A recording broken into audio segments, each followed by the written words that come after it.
Bueno, nuestro primer expositor es Lautaro Colautti, de la Facultad de Filosofía y Letras de la Universidad de Buenos Aires, y su exposición se titula Sadismo, Sexualidad y Poder, un extraño encuentro entre Foucault y Pasolini.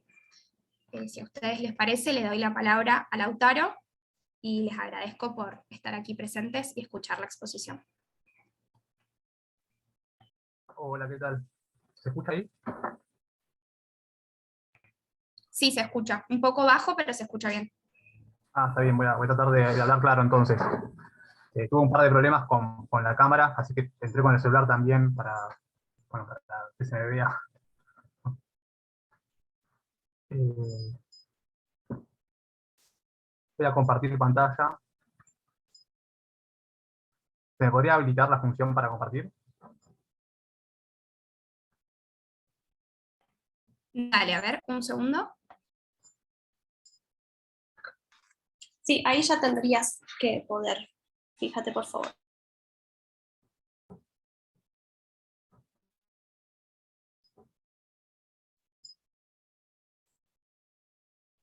Ahí se ve bien, ¿no?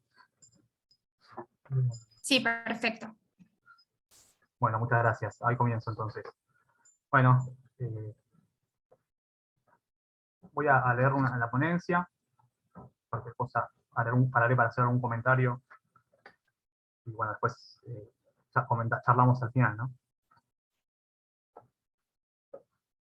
Bueno, introducción. Foucault, el cine y las visibilidades, dentro de este título ya presentado, ¿no? Sadismo, sexualidad, poder, un extraño encuentro entre Foucault y Pasolini.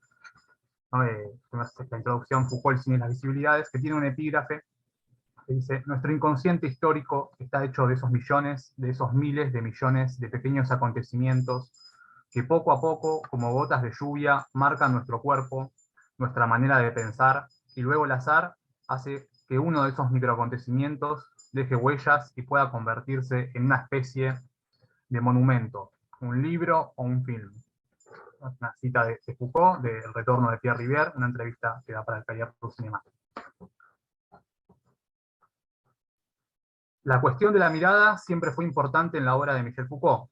La mayoría de sus indagaciones en las distintas etapas de la elaboración incluyen dicha problemática de maneras muy diferentes. Sea parte de la historia de la medicina, de los análisis de la pintura, de Velázquez, Manet o Magritte, o de la arquitectura de los dispositivos disciplinarios, las visibilidades son una pieza clave, junto con los enunciados, para entender el proyecto filosófico Foucaultiano en su integridad. Por otro lado, a diferencia de algunos de sus colegas de generación, Foucault nunca escribió un libro sobre cine, y las referencias a directores o películas no abundan en sus textos. Mientras que su amigo Gilles Deleuze escribió dos obras fundamentales y pensó conceptos centrales en la imagen-movimiento y la imagen-tiempo, las investigaciones Foucaultianas rara vez se encuentran con el cine. Aún así, no se puede decir que este encuentro no se haya producido. Foucault sí publicó algo sobre cine. Son 10 textos, 2 artículos publicados en el diario Le Monde, titulado Hacerse los locos del 75 y Las mañanas grises de la tolerancia del 77.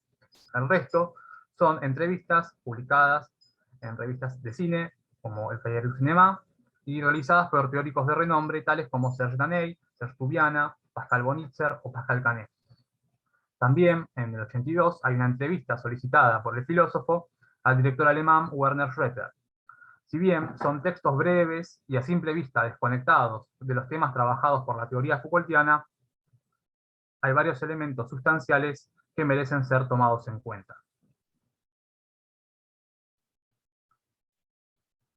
Para estructurar nuestro trabajo nos detendremos en los comentarios de Foucault acerca de la obra de Pier Paolo Pasolini, dado que condensa en ellos la mayor parte de los tópicos de su perspectiva cinematográfica: la cuestión de la memoria histórica, las luchas populares, la imagen y el deshacer de los cuerpos, y en relación a la teoría del propio Foucault, la puesta en discurso de la sexualidad. Antes de dar inicio a la argumentación, quisiéramos volver sobre la cuestión del lugar del cine en la teoría de Foucault. Sobre el final de la arqueología del saber, Foucault se pregunta si hay una exclusividad de la epistemología en el método arqueológico para responder justamente, ¿hay tal exclusividad o si hay otros usos posibles y venideros de la arqueología?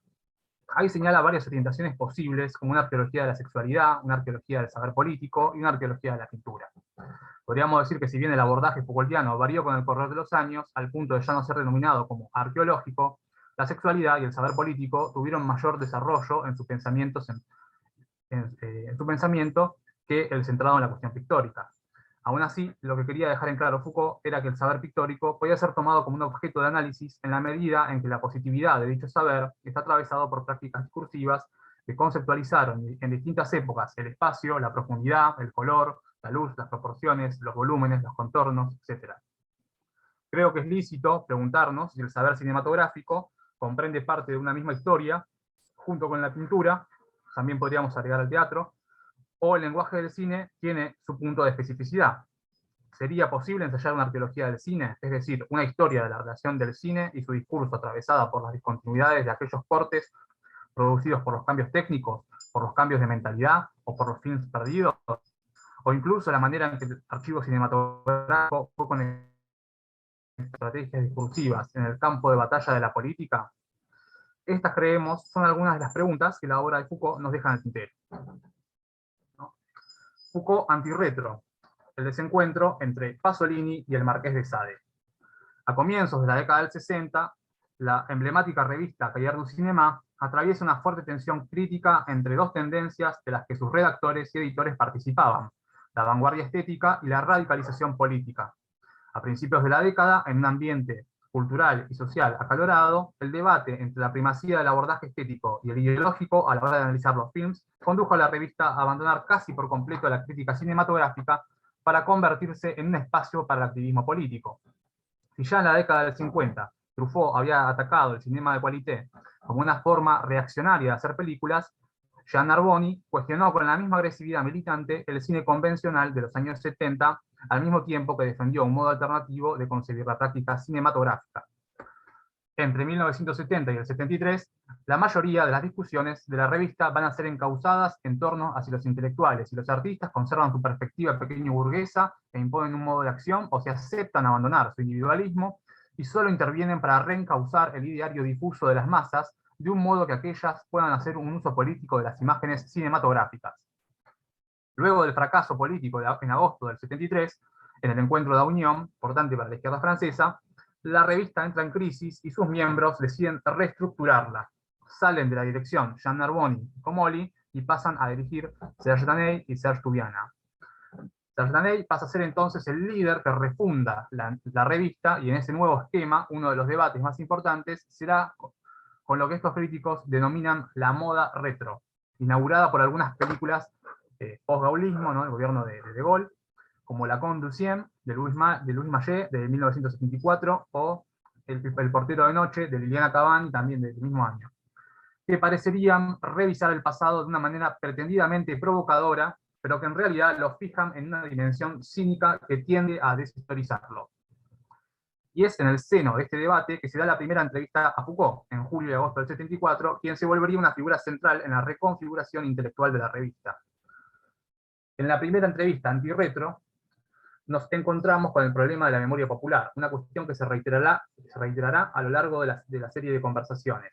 Para Foucault hay una tradición de la memoria popular, obrera y sindical del siglo XIX que se fue debilitando en el siglo XX, dado que pasaron a tener mayores referencias los liderazgos individuales como el de Churchill o el mismo de Gaulle, y las epopeyas de los soldados que pelearon en las guerras mundiales. Para Foucault hay un problema que se expresa en las películas de la denominada moda retro, que es su incapacidad para contar historias vinculadas a las luchas populares. En su opinión, la mayoría de las películas suelen caer en procesos tradicionales de glorificación. Los entrevistadores toman el ejemplo de La Conducienne y Portero de Noche como películas que abandonan el discurso de la lucha popular o el discurso histórico para concentrarse en un discurso sobre el sexo. Interrogado por esta cuestión, Foucault señala que en la película de Louis Malle el sexo no tiene una función precisa, que es darle un interés romántico a Lucien, un campesino francés convertido en un colaborador de la ocupación nazi, para salir de esa estructura que le da un estatus de poder dentro de los ciudadanos franceses. A partir del objeto amoroso, buscará escaparse, salirse de esa estructura, ¿no?, y escaparse con la mujer que ama. Mientras que por otro lado, en Portero de Noche, la cuestión erótica del poder toma otro relieve. La imagen que está proyectada es de El Portero de Noche, de Liliana Cavani. Cito: el poder tiene una carga erótica. Aquí se plantea un problema histórico. ¿Cómo es posible que el nazismo, que era representado por tipos lamentables, miserables, puritanos, especies de solteronas victorianas, o en el mejor de los casos, ladinas, haya podido convertirse ahora y en todas partes, en Francia, en los Estados Unidos y en toda la literatura pornográfica del mundo entero, en la referencia absoluta del erotismo? Todo el imaginario erótico de pacotilla está colocado ahora bajo el signo del nazismo, lo que en el fondo plantea un problema grave: ¿cómo amar el poder? Fin de cita. Hay algo que incomoda profundamente a Foucault en esta relación entre la estética del totalitarismo militar y el erotismo del sex shop. Sus intuiciones no están lejos del movimiento fílmico de la Nazi Exploitation, o también conocido en Italia como sádico nazista. Aunque Foucault nunca hace referencia a este movimiento, su comentario es significativo porque muchas de las críticas de estas películas de la Segunda Guerra Mundial podrían aplicársele también. Si bien no son películas que enaltezcan la figura de Adolf Hitler, la Nazi Exploitation refiere a una serie de films porno soft donde las situaciones sexuales transcurren en campos de concentración, muchas veces en situaciones donde los oficiales nazis torturan sexualmente a prisioneros. Entre las más conocidas se cuentan Isla, la loba de las SS, de Don Edmonds del 74, Love Camp 7, de Lee Frost, que es una de las pioneras del 69, y entre las que inspiraron y cimentaron el género sin pertenecer a él, muchos críticos cuentan a la mencionada película de Cavani, como asimismo también Saló o Los 120 días de Sodoma, de Pasolini. En una entrevista posterior con Gerard Dupont para la revista Cinematograph, publicada a principios del 76, Foucault es interrogado acerca de Saló, la última película de Pasolini, a lo que el filósofo de Poitiers comenta sentirse impactado por la ausencia de sadismo y la ausencia de Sade en los films así denominados. Cito: puede haber Sade sin sadismo y sadismo sin Sade, pero dejemos de lado el problema del sadismo, que es más delicado, y quedémonos con Sade. Creo que no hay nada más alérgico al cine que la obra de Sade. Entre las numerosas razones, primero esta: la meticulosidad, el ritual, la forma de ceremonia rigurosa que adoptan todas las escenas de Sade excluyen todo lo que podría ser un juego suplementario de las cámaras.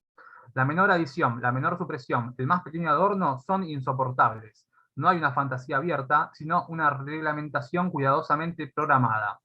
No bien algo falla o se formula como sobreimpresión, todo se estropea. No hay lugar para la imagen. Los blancos deben ser llenados, si no, por los deseos y los cuerpos. Fin de cita. Aquí tenemos entonces la primera crítica de Foucault a la adaptación de Pasolini. El tratamiento del cuerpo de la literatura de Sade no es compatible con el cine. Una declaración discutible sobre la que Foucault no se explaya demasiado. Por un lado, el tratamiento de los cuerpos en el film de Pasolini tiene más que ver con las técnicas de poder disciplinarias llevadas al extremo de la tortura que con el encarnizamiento sistemático que los personajes de Sade producen en el cuerpo de sus víctimas. Dice Foucault, cito: querer transcribir a Sade, ese anatomista meticuloso en imágenes precisas, no funciona. O Sade desaparece o se hace un cine perimido. Fin de cita. Por otro lado, a partir de esta crítica, Foucault desarrolla uno de los puntos fundamentales para entender su mirada sobre el cine: la imagen y el deshacer de los cuerpos. Foucault va a contraponer el film de Pasolini a La muerte de María Malibran, de Schroeter, un film del 72.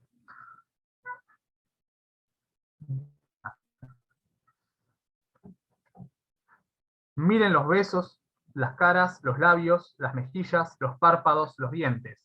Llamar a eso sadismo me parece totalmente falso, salvo el desvío de un vago psicoanálisis donde se trataría del objeto parcial. Se trata de una multiplicación, un brote del cuerpo, una exaltación, de alguna manera autónoma, de sus menores partes, de las menores posibilidades de un fragmento de un cuerpo. Hay aquí un cuerpo anarquizado donde las jerarquías, las locaciones, las localizaciones y las denominaciones, la organicidad, si usted quiere, están en vías de deshacerse. Fin de cita. Esas son escenas de Saló, de los 120 días de Sodoma. Cabe señalar que Foucault en esta época está muy cerca del antiedipo, por lo que su concepción del cuerpo desjerarquizado tiene la influencia del cuerpo sin órganos.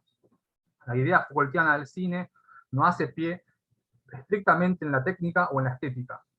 Su concepción nos plantea el cine como un dispositivo visual y sonoro para mostrar lo anómalo de los cuerpos, mientras que en Sade el cuerpo jerarquizado, organizado anatómicamente, El cine de Duras, de Schroeter, o incluso el cine clásico, como las comedias de Billy Wilder, nos dice Foucault, muestran cómo el cuerpo se desorganiza bruscamente en la imagen, y puede convertirse en un paisaje, en una caravana, en una tempestad, en una montaña de arena. Por otro lado, Foucault retoma la crítica histórica de la que hablaba en la entrevista Antirretro para el Taller. Nos dice respecto a estos films, que se relacionan al nazismo y al erotismo. Cito: es un error histórico total. El nazismo no fue inventado por los grandes locos eróticos del siglo XX, sino por los pequeños burgueses más siniestros, aburridos, repugnantes que se pueda imaginar. Himmler era vagamente agrónomo y se había casado con una enfermera. Hay que comprender que los campos de concentración nacieron de la imaginación conjunta de una enfermera de hospital y de un criador de pollos. Hospital más corral. Esa es la fantasía que había detrás de los campos de concentración. Fin de cita. El sueño de limpieza racial difícilmente puede ser compatible con el erotismo transgresor que le adjudican los films como el de Pasolini o Cavani. Sin embargo, atendiendo los mismos comentarios de Foucault, la disposición corporal en el film de Pasolini podría ser pensada en relación a los análisis de las técnicas de poder de la sociedad disciplinaria, realizados por el teórico francés en Vigilar y Castigar, algo no comentado en la entrevista y que podría ser una contraparte para pensar un cine que organiza y jerarquiza los cuerpos en un sentido tradicional. Teniendo esto en cuenta, queda ver si alguna valoración positiva en relación al cine y la sexualidad dentro de las obras, si hay alguna valoración positiva de la relación entre el cine y la sexualidad dentro de las obras del cineasta italiano, que Foucault comenta. La muerte de María Malibran, de Schroeter. Y ahora vamos a hablar de Comici d'amore. La puesta en discurso del sexo a la Pier Paolo. La otra película de Pasolini que comenta Foucault es Comici d'amore, Encuesta sobre el amor, tal vez una de las menos conocidas del director. Es un documental, en clave cinema verité, donde el mismo Pasolini va con su micrófono, seguido por una cámara en mano, entrevistando a los italianos del sur, del norte, romanos, napolitanos, campesinos, intelectuales, prostitutas, viejos, niños, entre otros sujetos, para hacerlos hablar respecto de las prácticas amorosas, sexuales, el noviazgo, el matrimonio, la homosexualidad, el divorcio, la igualdad, o la diferencia entre los hombres y las mujeres, o incluso temas del momento como la aplicación de la ley Merlí, que es la ley a principios de los 60, que prohibió los prostíbulos, entre otros temas. Dicho film es comentado por Foucault en un artículo publicado en Le Monde en 1977, 2 años después de la muerte de Pasolini, y un año posterior a la publicación de Historia de la Sexualidad, volumen 1, La voluntad de saber. Considero necesario hacer hincapié en las fechas porque esta película es del 63 y en tanto no habría razón aparente para que Foucault la comente, es posible que dicho análisis del film pueda leerse en relación directa a los intereses de su proyecto teórico. Podemos decir que el film busca llevar adelante algo similar a lo que Foucault denomina en su libro como puesta en discurso del sexo, cito. En suma, se trata de determinar en su funcionamiento y razones de ser el régimen de poder, saber, placer que sostiene en nosotros el discurso sobre la sexualidad humana. De ahí que el punto esencial, al menos en primera instancia, no sea saber si al sexo se le dice sí o no, si se formulan prohibiciones o autorizaciones, si se afirma su importancia o si se niegan sus efectos, si se castigan o no las palabras que lo designan. El punto esencial es tomar en consideración el hecho de que se habla de él, quiénes lo hacen, los lugares y puntos de vista desde donde se hablan, las instituciones que a tal cosa incitan y que almacenan y difunden lo que se dice, en una palabra, el hecho discursivo global, la puesta en discurso del sexo. Fin de cita. Comici d'amore no pretende tener un valor riguroso ni estadístico, ni siquiera ofrece datos sobre las respuestas mayoritarias de los entrevistados. Además, la mayor parte de ellos responden sin ninguna intimidad delante de su familia, amigos y una gran multitud de curiosos en una época en que la gente estaría mucho menos acostumbrada a las cámaras. Esta informalidad no le quita, sobre todo una vez pasado el tiempo, un gran valor como testimonio de cómo se abordaba la cuestión erótica en los años 60, precisamente unos pocos años antes de la gran revolución sexual. Como señala Foucault, Pasolini entrevistador se fuma, Pasolini cineasta mira con todas sus orejas.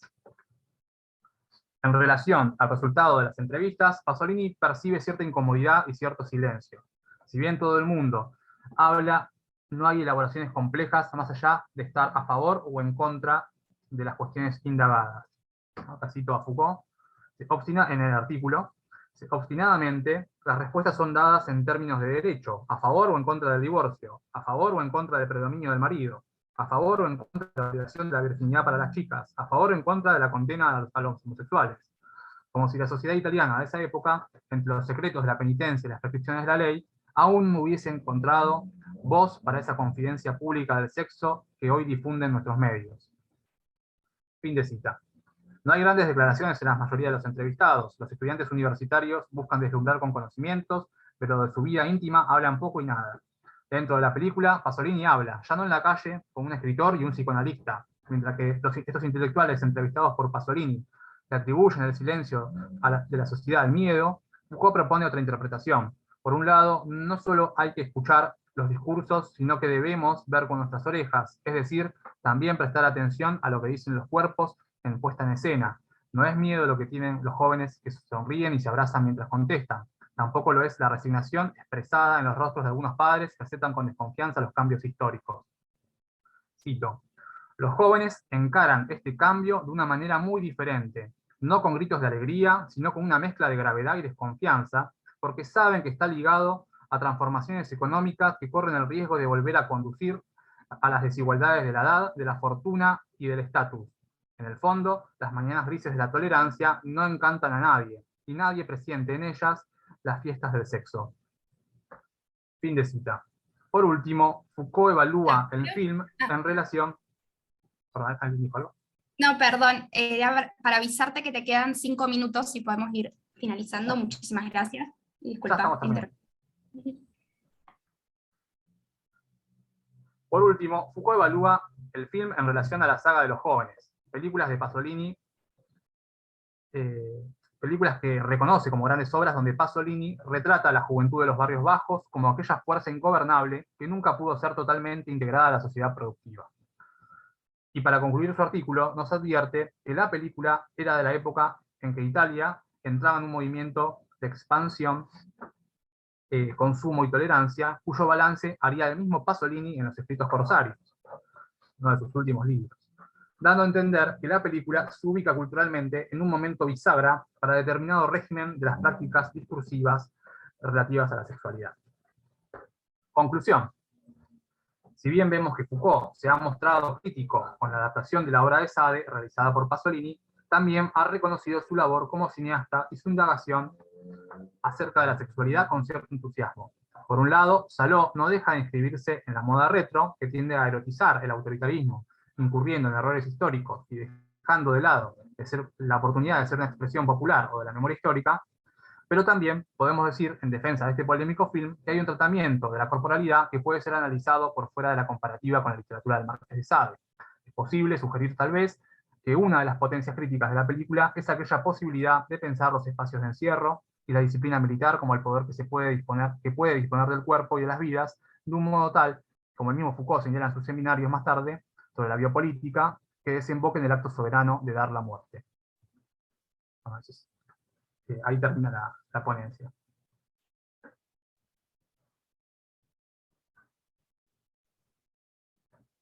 Bueno, muchísimas gracias, Lautaro, por tu exposición. No sé si alguno quisiera tomar la palabra y hacer algún comentario, alguna consulta, pregunta o intervenir.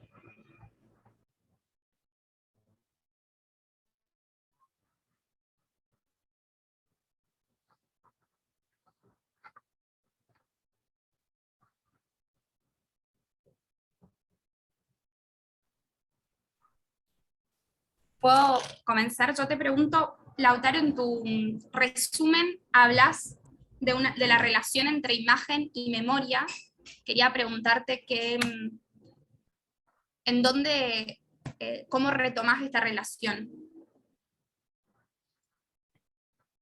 Sí, bueno, ese es un debate, por lo menos en la imagen, ¿no? En la manera en que está relacionada con el cine, ¿no?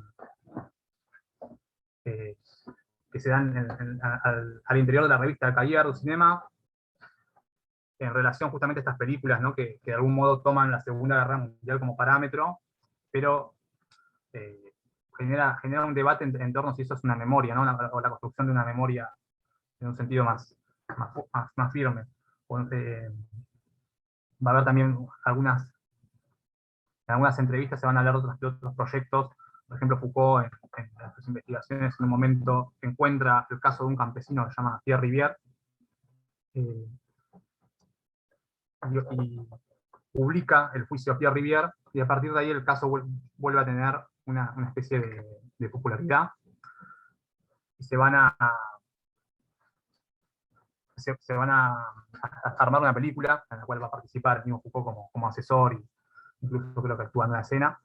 Y bueno, a partir de ahí se va a discutir un montón sobre qué es la memoria, o sobre cómo se puede representar eso en el cine, ¿no? Si incluso en la película justamente se hace con campesinos que vivieron cerca del lugar donde sucedió el hecho, pero 200 años después, y se va a dar todo un debate al interior de la revista, en diálogo con Foucault, en relación a si justamente, ¿no?, hay una posibilidad de trabajar la memoria popular y los saberes históricos de las luchas desde otro punto de vista que no sea justamente caer en la fetichización, ¿no? En una imagen que mezcla el totalitarismo y la estética militar con la cuestión sexual.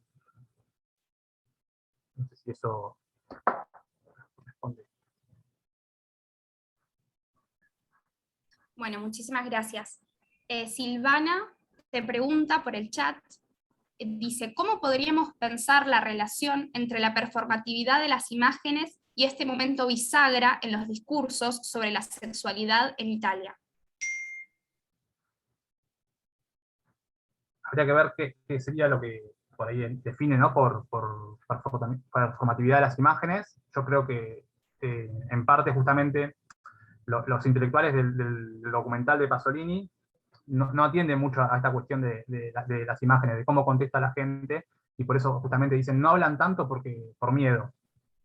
Y en realidad vos ves las imágenes y son entrevistas callejeras en donde todo el mundo está contento, todo el mundo opina libremente, hijos opinan en frente de sus padres, hay toda una serie de... Pero no solo lo que se dice, ¿no?, sino también lo que se ve, ¿no?, que es justamente eso, los cuerpos como pegados, bueno, en fin. Entonces, en ese sentido, me parece que hay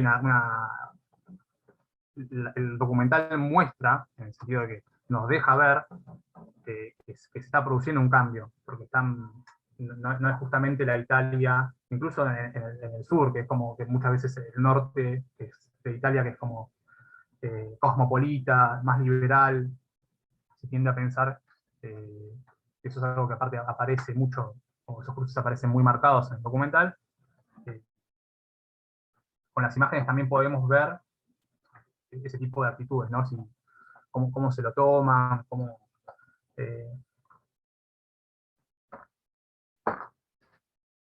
en fin, eso. Me parece que hay una relación que justamente a partir de las imágenes podemos entender ese momento bisagra, más de las declaraciones, que muchas son a favor o en contra. Y eso no deja ver, con solo las palabras no podemos ver qué es lo que está pasando, ¿no? Sí, veo que hay preguntas también.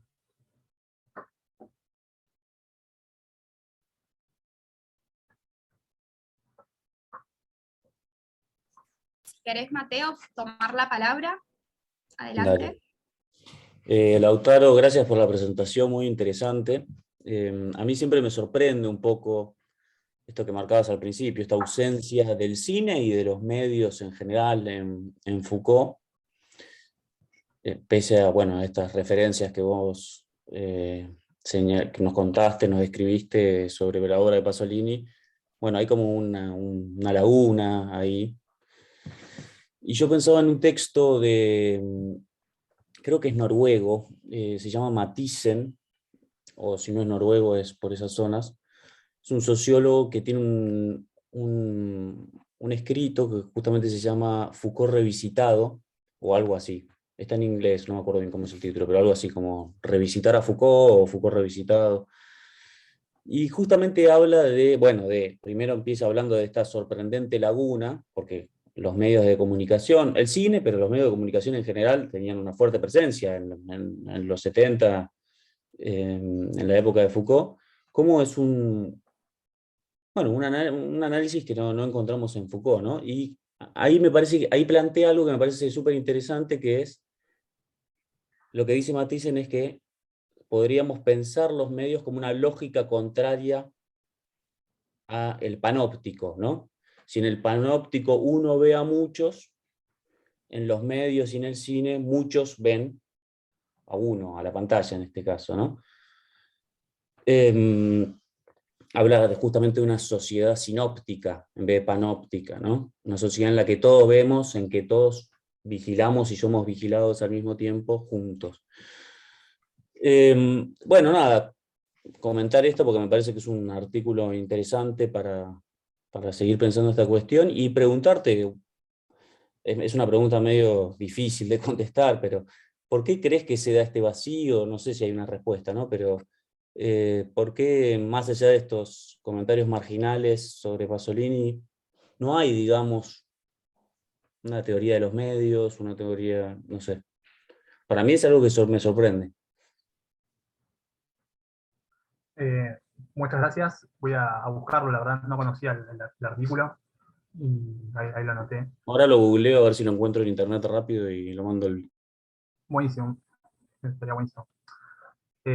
Sí, lo he pensado, la verdad, también. Así que me he hecho la misma pregunta y si bien es terreno de la especulación, a mí me parece que en su labor arqueológica, genealógica, como que el cine como acontecimiento y los medios, ¿no? La sociedad del espectáculo, está muy, muy cerca en el tiempo, ¿no? Como que, por lo general, las indagaciones de Foucault que van a desentrañar en la historia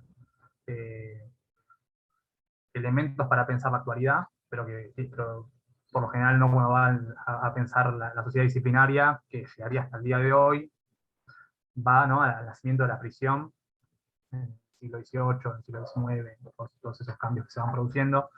Y me parece que un poco lo que sucede es eso, que el cine es muy reciente para el objeto de sus investigaciones, como muy reciente en la historia, ¿no? Como que por ahí siempre él va a mirar hasta el siglo XIX como muy acá. Eh, Esa me parece que es la respuesta rápida, ¿no? De por qué Foucault no habló más de cine o de medios. Pero bueno, es algo que es una incógnita, es un vacío que está ahí.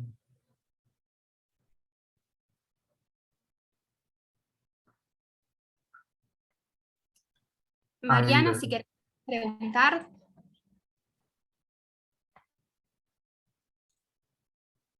Sí, ahí Mauro hizo una pregunta también, pero bueno, como quieras. No, yo lo que quería comentarte, Lautaro, agradezco la presentación que hiciste, que me activaste la memoria nuestra en relación a esto que trajiste desde Foucault de erotizar el autoritarismo, ¿no? Y cómo se farandulizó la política en la década del 90 y cómo tuvimos un presidente que recientemente, un expresidente que recientemente aducía que estaba bueno decirle a una mujer qué buen culo tenés. Digo, esto de verdad, ¿no? Lo sincrético entre el erotismo y el autoritarismo, cómo naturalizar la relación de dominación a través de estos juegos de seducción. La verdad que me pareció un aporte interesantísimo, te lo agradezco. Gracias. Sí, efectivamente hay una relación, ¿no? Entre ese tipo de imágenes y la erótica del poder, diría Foucault, ¿no? Como esa capacidad que tiene el poder de generar como un discurso de seducción. Pensaba también en la figura de un presidente italiano, no me sale el nombre.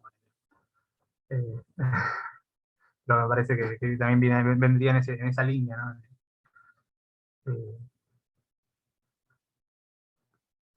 Acá Mauro dice, me pregunta si Foucault hace alguna diferencia que encuentre relevante entre el modo de abordar la sexualidad en un documental y en una película de ficción. No particularmente, no dice nada en relación a, a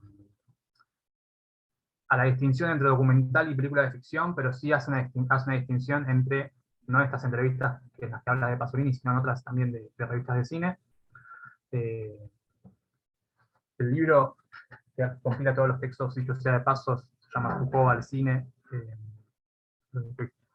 Hay una edición nueva edición, creo que se llama nueva edición la editorial, Patrice Maniglier y Torque Saint-William.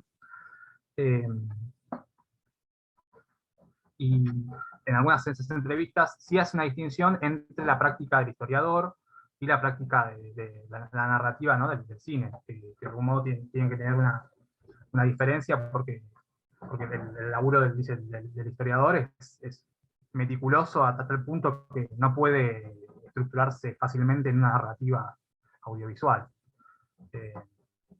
Entonces tiene que haber algunos cortes, y a su vez eso hace que le dé al cine también una especificidad. El cine no puede ser tampoco una práctica historiográfica, ¿no? También justamente la posibilidad del cine es la plasticidad de la imagen, que hace que uno pueda organizar los cuerpos de una forma en la cual solo la imagen puede hacerlo, y desorganizar y generar estas confusiones o estos pasajes en los cuales lo humano se va transformando continuamente, ¿no? Eso es un poco lo que él empieza a desarrollar como una teoría del cine y de la corporalidad que queda ahí en muy pocas líneas. Eso es más o menos lo único que puedo aportar. No sé si no hay una distinción entre documental y película, pero sí entre películas, documentales, películas y trabajo historiográfico. Buenísimo, gracias, Lautaro. No, por favor. Gracias a todos por las preguntas y los comentarios. Bueno, muchísimas gracias, Lautaro, por tu interesante exposición. Ahora seguimos. Nuestro segundo expositor es Mauro Nacarato, de la UNAM, Universidad Nacional de México, y el título de su ponencia es La ilusión visual del movimiento entre el representacionalismo y los datos de los sentidos. Muchísimas gracias a todos por continuar escuchando, y le damos la palabra entonces a Mauro. Bien, gracias, Sol. Aclarar que hay una errata ahí, soy de UBA, no de UNAM. Pero bueno, no lo aclaré porque luego dije lo voy a aclarar cuando dé la ponencia. Perdón, yo también justamente le preguntaba a una de mis compañeras porque decía UNAM, pero bueno, de la Universidad Nacional de Buenos Aires, entonces. Sí, un pequeño error. No pasa nada. Bueno, les comparto pantalla.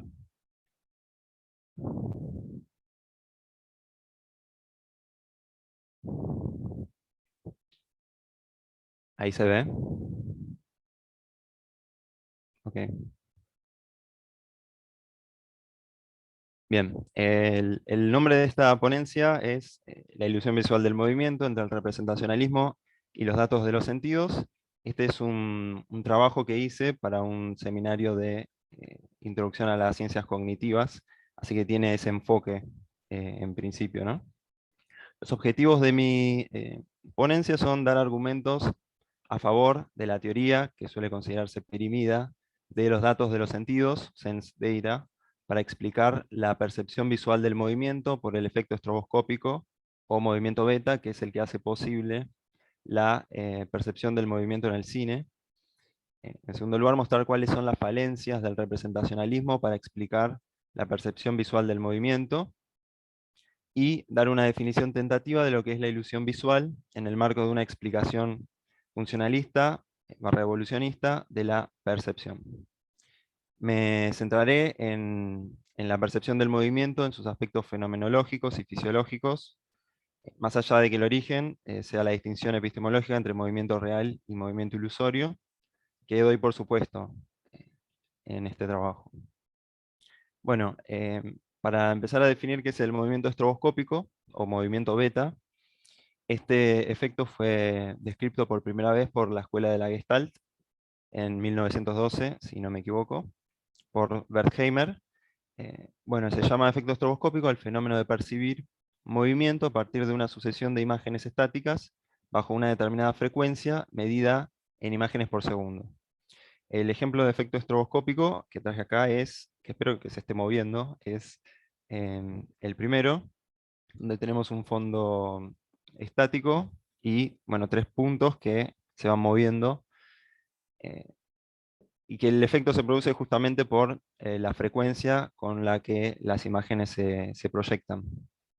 En segundo lugar tenemos el fenómeno phi, que es la imagen B, en el que podemos percibir el movimiento entre dos o más imágenes o luces estáticas y adyacentes separadas a una distancia pequeña pero apreciable, que se prenden o se apagan sucesiva e intermitentemente, dando la sensación de que se trata de la misma imagen o luz trasladándose de un lugar a otro.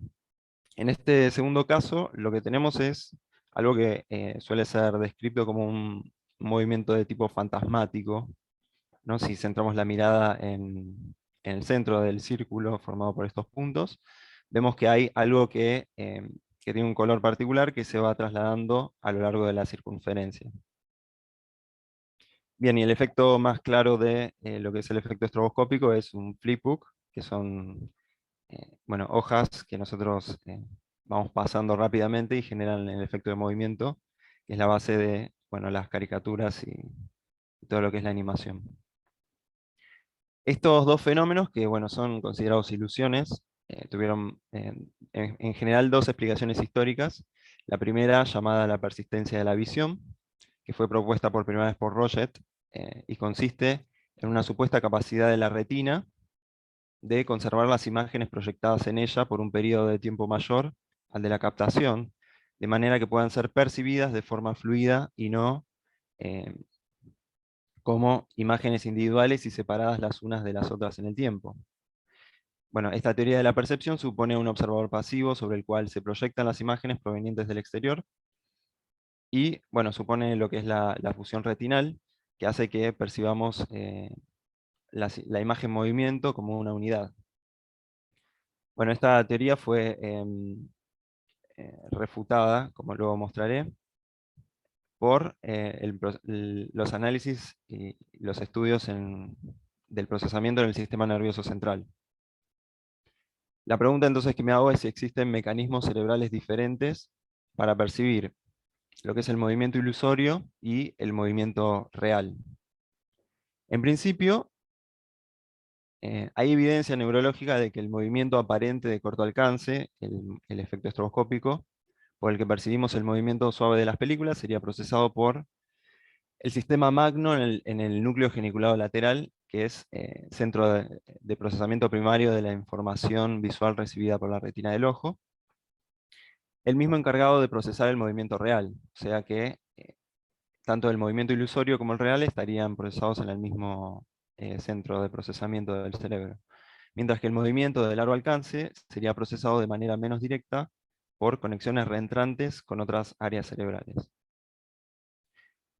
Bueno, lo que sigue es aplicar esta distinción entre movimiento real y movimiento ilusorio a partir de dos teorías de ciencia cognitiva para explicar lo que es la percepción visual, que es el representacionalismo y la teoría de los datos de los sentidos, y ver cómo podrían dar cuenta de lo que es el movimiento ilusorio.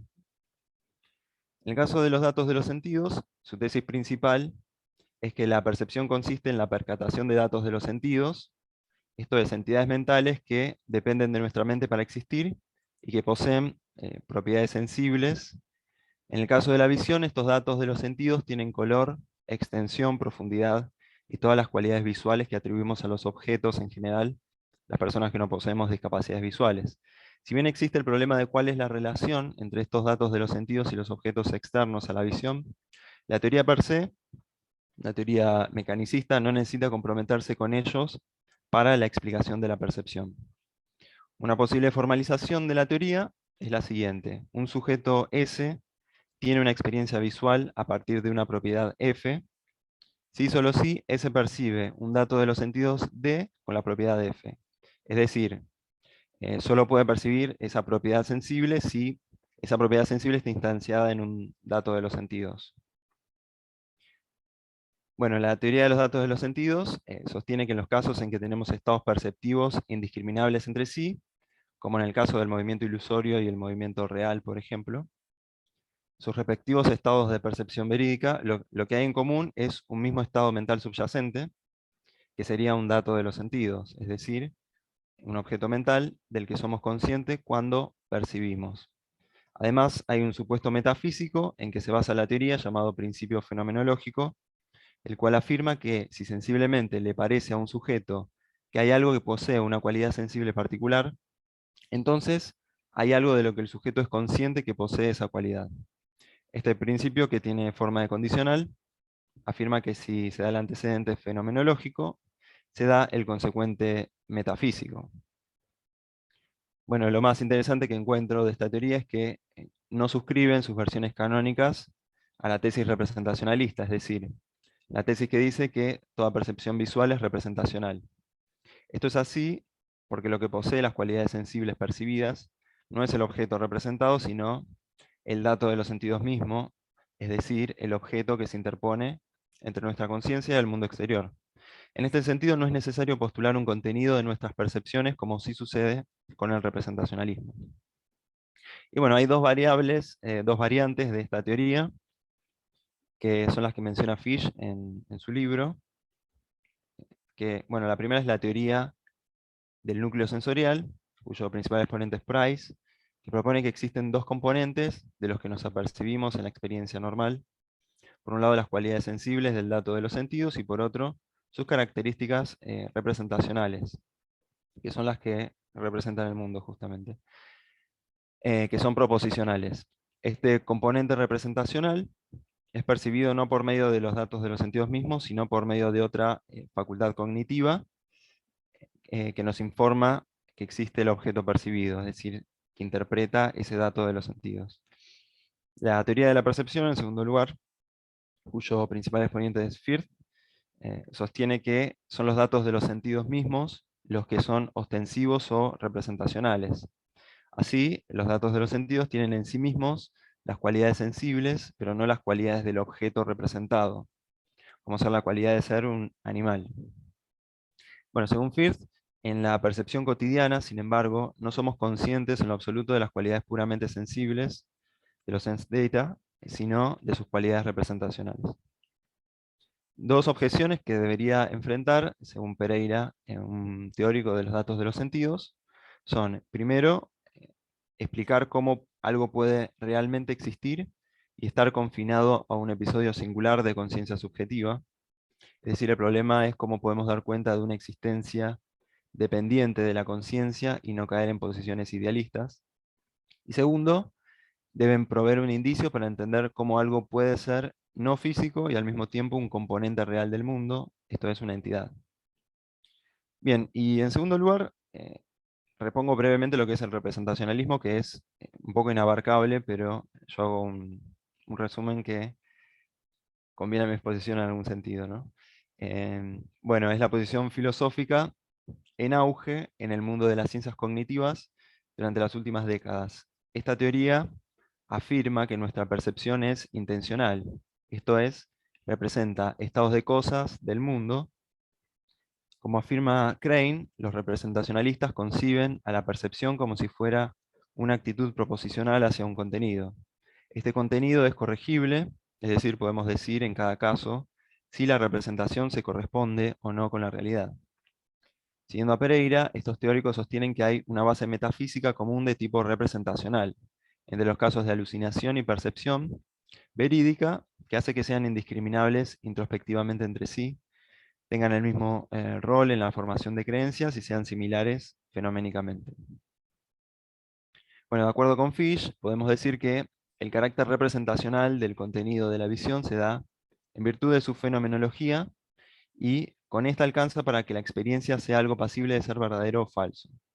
Entonces, si hay un cambio en la fenomenología, hay indefectiblemente un cambio en el carácter representacional de la experiencia. Esta variante del representacionalismo postula la existencia de los qualia, o propiedades sensibles conscientes, y no representacionales, por lo que el contenido es leído a partir de esas propiedades. La experiencia visual se explicaría primariamente por el tipo de contenido del que somos conscientes al momento de tenerla y su rol funcional. Estos teóricos necesitan dar cuenta de cómo es que tenemos una fenomenología a partir del contenido, mientras que los que hacen primar a la fenomenología tienen la tarea inversa. Bueno, en tercer lugar, es posible sostener que los cambios en la fenomenología de la percepción no afectan al contenido representacional. Las razones que estos teóricos arguyen para sostener esta posición se basan en ejemplos como el caso de la hipótesis del espectro invertido, según la cual dos personas distintas podrían percibir los colores de manera invertida una respecto de la otra y sin embargo el contenido representacional permanecería el mismo. Bueno, entonces la pregunta de mi ponencia es cómo explicarían ambas teorías el movimiento ilusorio o beta o efecto estroboscópico. En principio decir que podemos pensar el movimiento analizando los usos que tiene en el lenguaje esta concepción como una acción, cuando decimos esa hoja se mueve, como una propiedad, cuando decimos la hoja moviente, y como un objeto o sustancia, cuando decimos el movimiento es el cambio de posición de un cuerpo en el espacio. Bueno, para un representacionalista, lo que importa al observar un tren en movimiento es la representación del objeto tren al que le acontece la propiedad movimiento. Sin embargo, pensar al movimiento como una cualidad fenoménica, o quale, permite que haya una posible desconexión entre lo que observamos, la cualidad del movimiento mismo, y el supuesto contenido representacional que se deriva de él. Para un teórico canónico de los datos de los sentidos, el movimiento es una cualidad propia del sens datum mismo. Esto es así porque el movimiento tiene que ser una cualidad sensible y no necesariamente representacional, ya que el movimiento es percibido directamente en el caso de que tengamos esa capacidad visual, y como vimos, la variante representacional de esta teoría también atribuye las cualidades sensibles al dato de los sentidos mismo, además de cualidades representacionales. Bueno, voy a presentar un caso clínico para bueno, dar un argumento a favor de lo que serían los datos de los sentidos como explicación de la percepción. Existe, bueno, una patología que está, perdón, bueno, está tratada bastante por los fisiólogos, los médicos.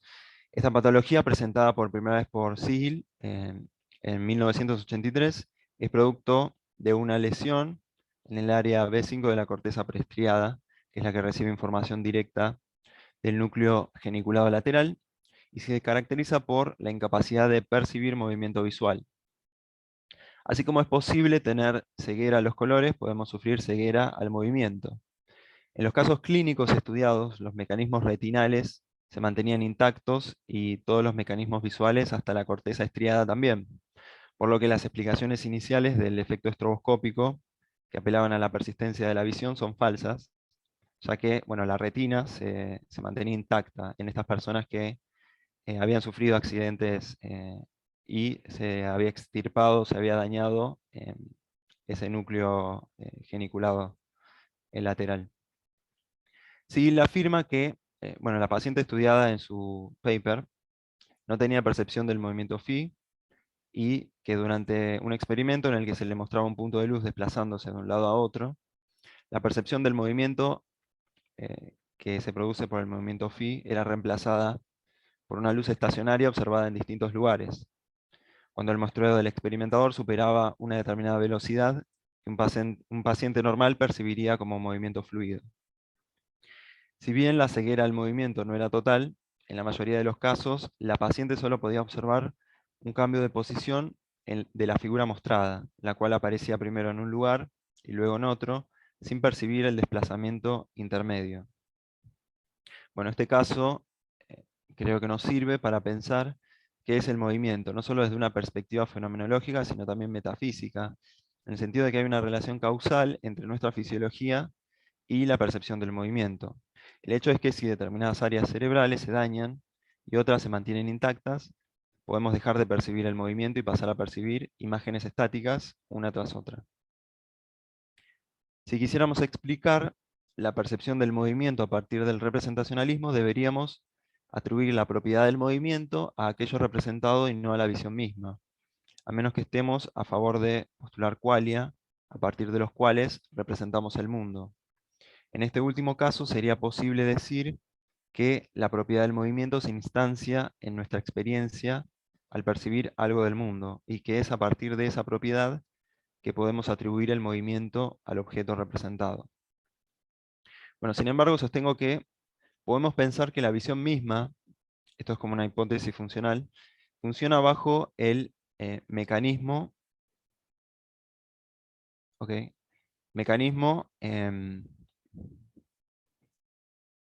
perdón, me perdí, ahí va, el mecanismo del fenómeno beta o efecto estroboscópico.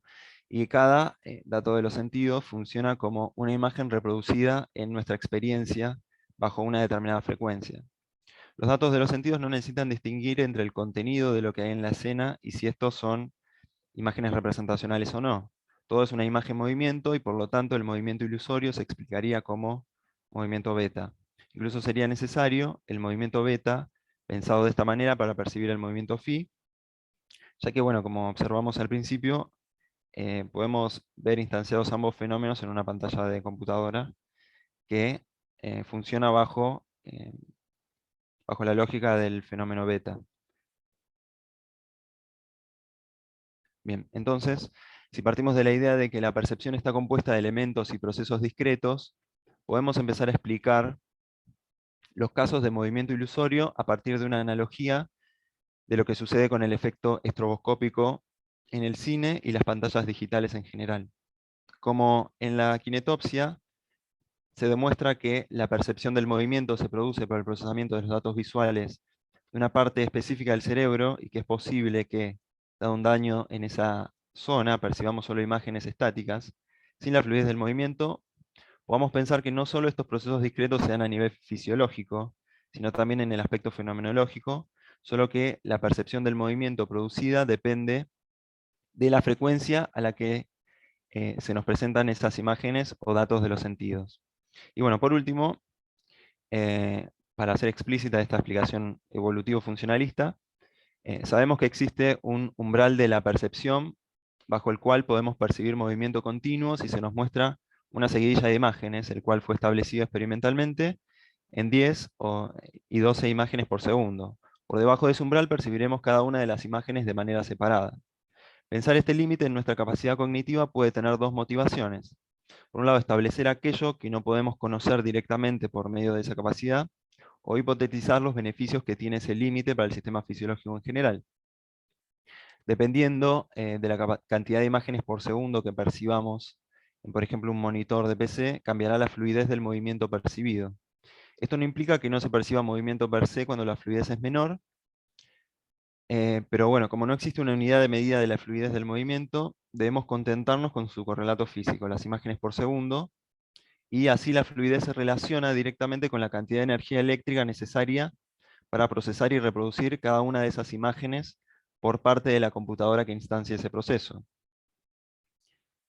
Bueno, ahora bien, así como los monitores y demás sistemas de visionado de video o imágenes movimiento son construidos en base a la capacidad perceptiva humana, podemos pensar que la percepción humana misma se adaptó a los estímulos que el mundo le ofrecía.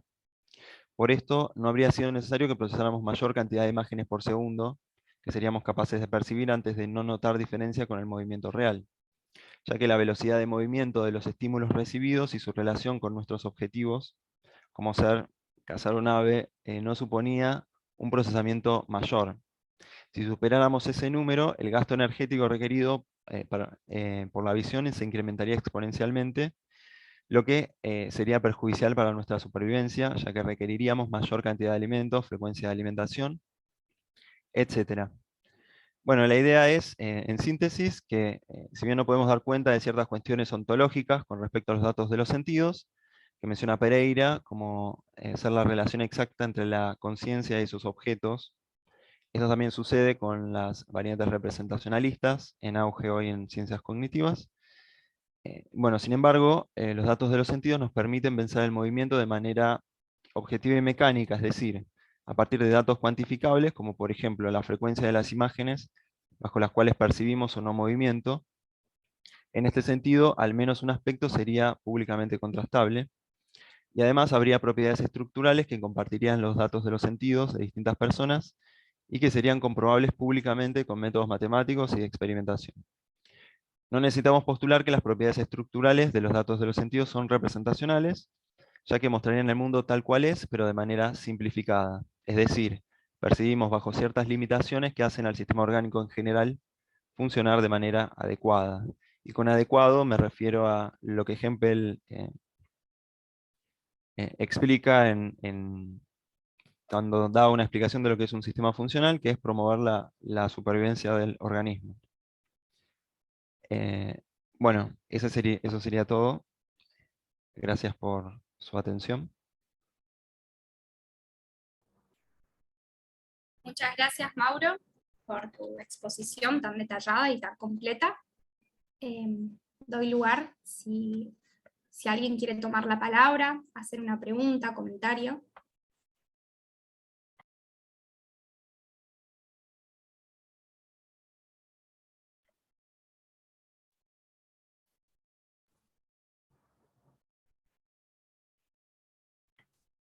Bueno, aquí en el chat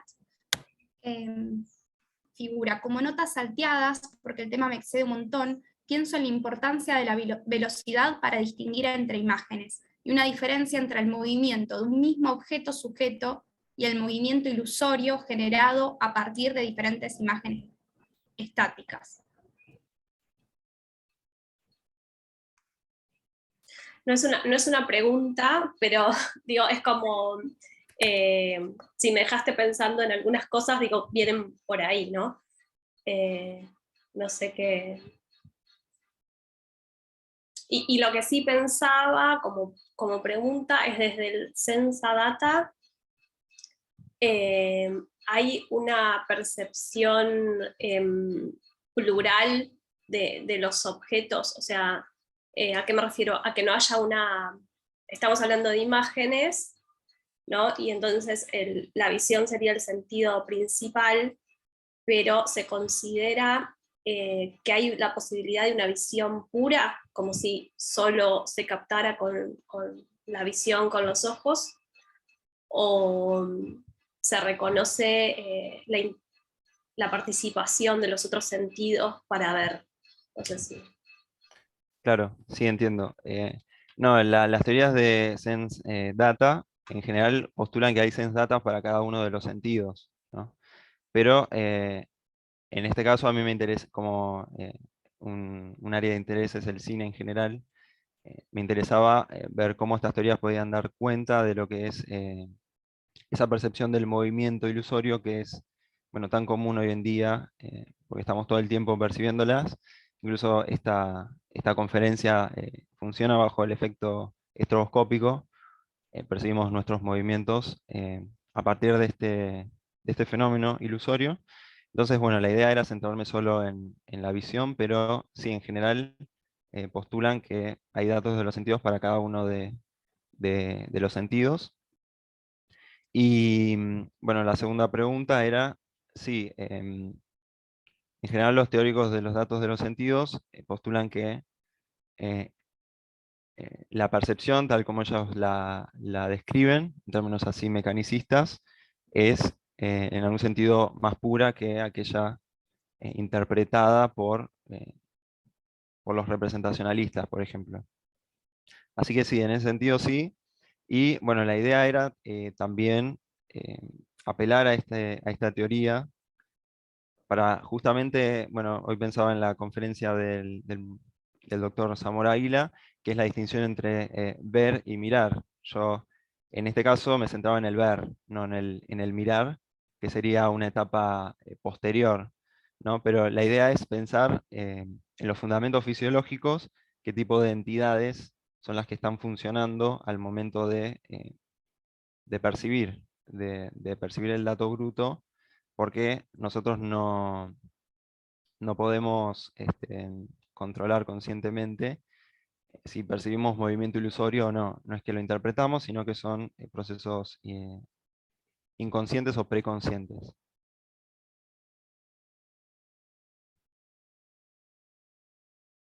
Gracias por la pregunta. Sí, me quedo pensando un montón de cosas. Mariana, vos levantaste la mano para... Dale. Sí, no, me quedé con el comentario ahora que hiciste, Mauro, te agradezco la exposición acerca de ver y mirar como un estatus posterior, digamos, ¿no? Pero a la vez dijiste que estábamos atravesados por el auge de lo neocognitivo, del neocognitivismo, que trata de no llegar al mirar, trata de que nos quedemos en el ver. Tiene que ver con el reviver del conductismo más anacrónico, digamos, ¿no? Entonces, está, digamos, está todo regulado y regido ahí por el paradigma estructural del conductismo, estímulo-respuesta, y ver cómo operan desde esa égida. Con lo cual me parece que pensar el mirar como algo posterior al ver, en el sentido de no sé si lo entendí bien, como un progreso científico, como una evolución, depende del contexto científico en el que nos apoyemos, ¿no? Porque desde el cognitivismo nos vamos a quedar en el ver y en los fenómenos fisiológicos que eso genere, para ver cómo operar sobre las respuestas, o los estímulos, según, digamos, qué escuela del conductismo. Pero, digo, es interesantísimo porque creemos que vamos evolucionando y sin embargo por ahí nos traccionan tendencias, ¿no?, que nos vuelven a lo fisiológico puro. Muy interesante, gracias. No, de nada. Y sí, el paradigma de ciencias cognitivas sería el procesamiento computacional, digamos. Lo que, lo que prima en estas teorías es eso, es la analogía entre lo que serían los procesos cognitivos y las computadoras, los computadores. Y bueno, y traje, bueno, me pareció traer esa patología justamente a la monografía que hice originalmente, justamente para pensar esto, ¿no? Si nosotros nos centramos solo en lo que es el mirar, tenemos estos casos clínicos en los cuales la gente no puede percibir movimiento, que nosotros no podemos justamente explicar de esa manera. O sea, el mirar en ese caso no cumple una función del todo relevante para explicar ese tipo de casos, ¿no? Y el nombre de la patología es akinetopsia, con K. Que bueno, que hay otros tipos de patologías también en las cuales pasa lo inverso, justamente, que la gente cuando se le aparecen objetos estáticos no es capaz de distinguir cuáles son las formas, cuáles, o sea, ven un gris, y recién cuando esos objetos están en movimiento o incluso cuando perciben el efecto estroboscópico en una televisión, pueden llegar a percibir el movimiento y los objetos. O sea, y bueno, y todos esos casos clínicos bueno, me llevan a pensar, si bien esto es bastante primitivo lo que yo propuse, no está del todo desarrollado, pero lo que me lleva a pensar es eso, justamente qué teoría nos permitiría pensar de una manera más cabal justamente lo que es el ver en términos, no sé si más puros, porque la palabra pura no está demasiado cargada, pero sí en términos fisiológicos, en términos de analogías, como dice Hempel. Siempre la idea es postular una analogía para, en segundo lugar, eh, postular hipótesis empíricamente contrastables. O sea, la tarea del filósofo, tal como la entiende la filosofía de la ciencia cognitiva, es esa, justamente postular teorías o analogías para que después puedan ser eh, creados experimentos a partir de esas teorizaciones y ver si efectivamente tienen algún sentido o no, ¿no? Bueno, muchísimas gracias, Mauro. No, Si mal gracias no a entendí, ustedes.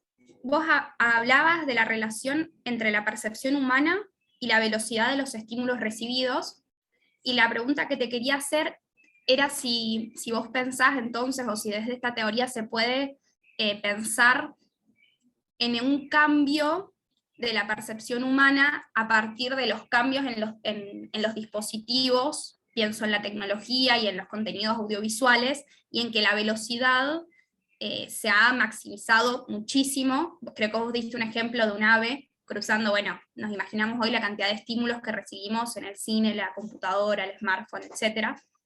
Si eso hay una relación con la percepción de un vaivén, o bueno, ¿cómo podríamos pensar eso?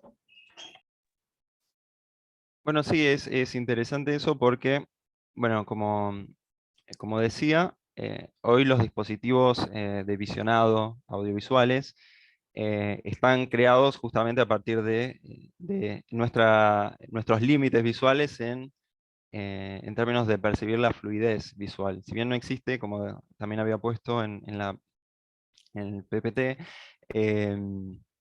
no existe una forma de medir lo que es la fluidez visual, más allá de la introspección en principio. Em, Hoy en día existen diversos monitores, por ejemplo de PC, que es el gaming, los videojuegos, el área donde más interesan todas estas cuestiones. El monitor de mayor frecuencia de procesamiento de imágenes que hoy existe, si no me equivoco, es de 420 hercios o algo así. O sea, 420 imágenes por segundo. Incluso la experimentación dice que en esos casos y en casos de frecuencias inferiores, todavía somos capaces de percibir la diferencia de fluidez. O sea, por ahí al ojo no entrenado le parecen totalmente similares los movimientos en ambos monitores, pero al ojo entrenado sí todavía puede percibir la diferencia de fluidez en cada uno de los monitores, en monitores de más baja frecuencia y en los de más alta. Entonces, bueno, todavía ese límite no se conoce, hay un límite entre la percepción de la fluidez a partir de lo que son las imágenes por segundo. Pero bueno, es una cuestión que creo que puede en un futuro comprobarse.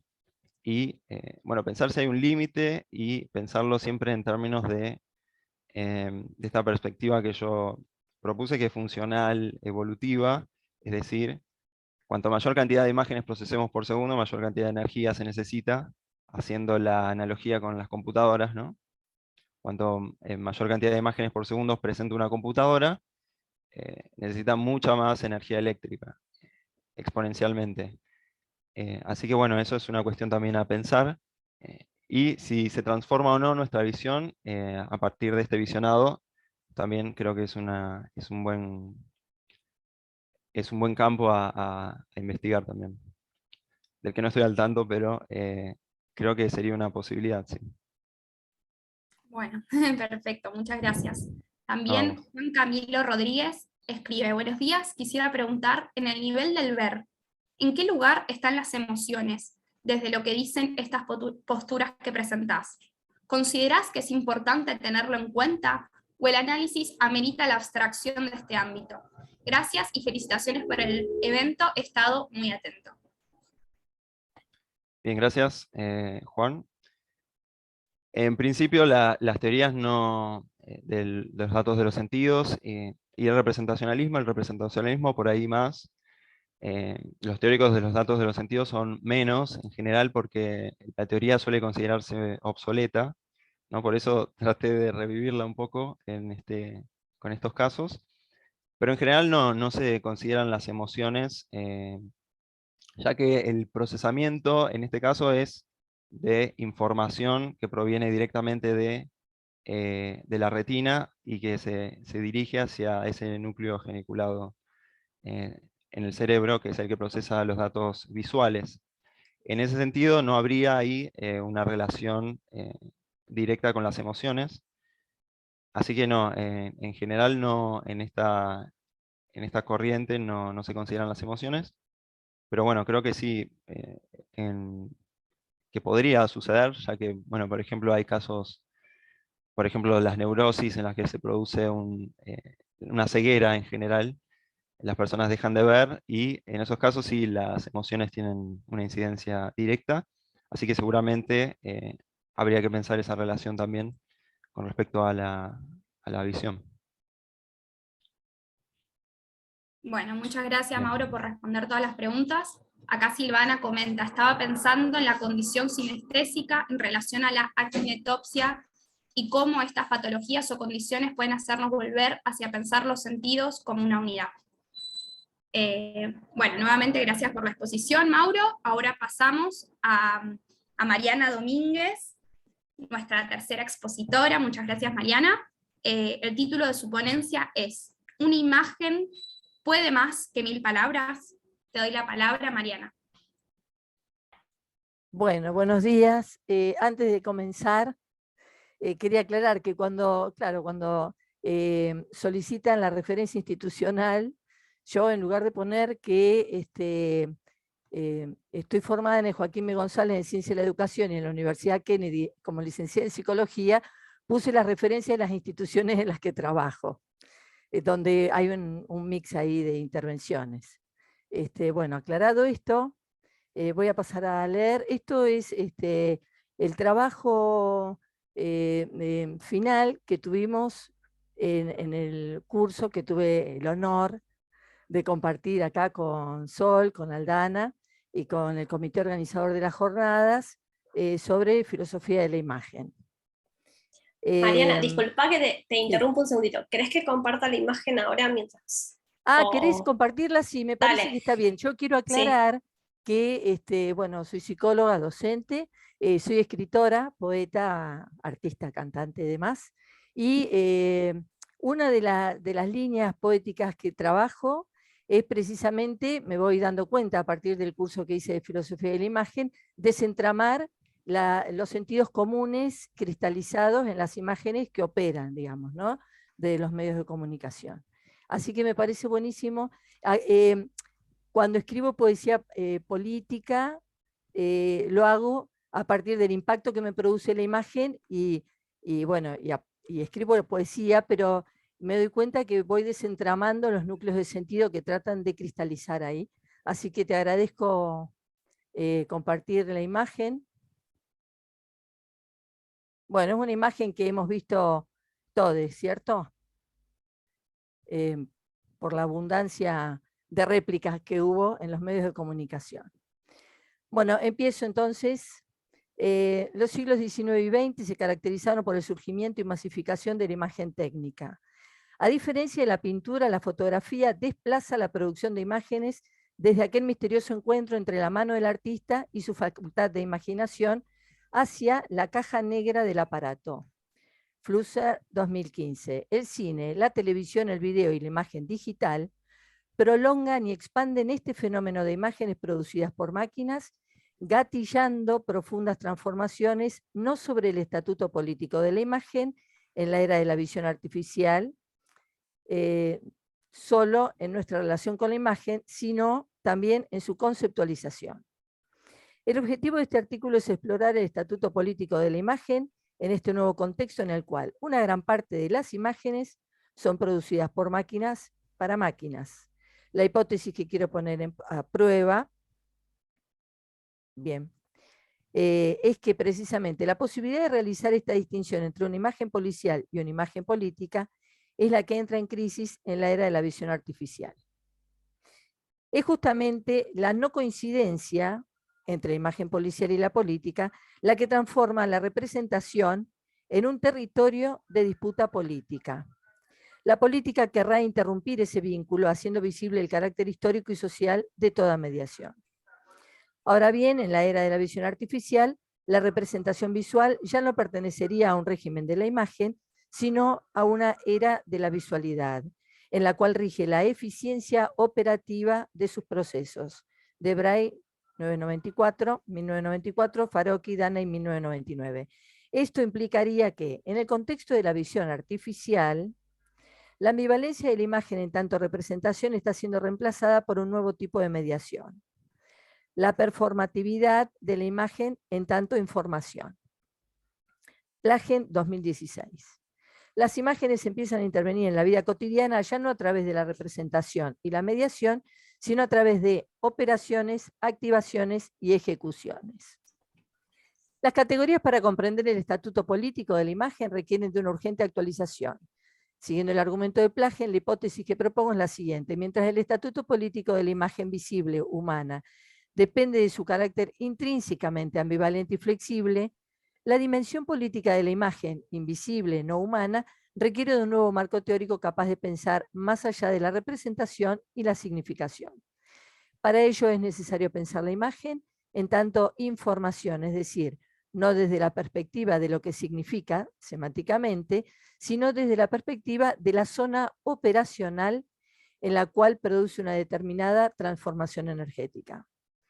Tomando las palabras del autor y cruzando dicha conceptualización con nuestra historia reciente, al pensar en caja negra el aparato me surge el parangón con todos los dispositivos, recursos y herramientas de control del aparato hegemónico de dominación global corporativo, desde el cual la interferencia e incidencia sobre los diferentes gobiernos nacionales, sobre todo en nuestra región, es cada vez más inmediata, eficaz y brutal.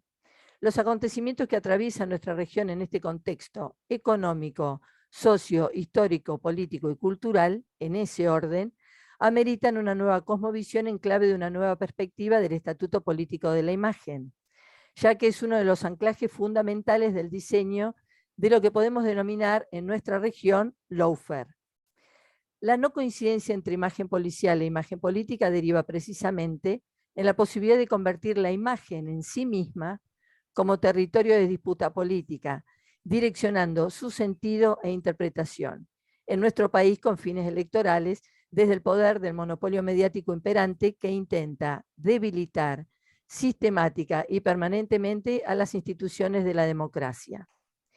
En esto rescato el concepto de un nuevo tipo de mediación, la performatividad de la imagen en tanto información como soporte de construcción de la información, no solo como soporte especular, sino de construcción de sentido.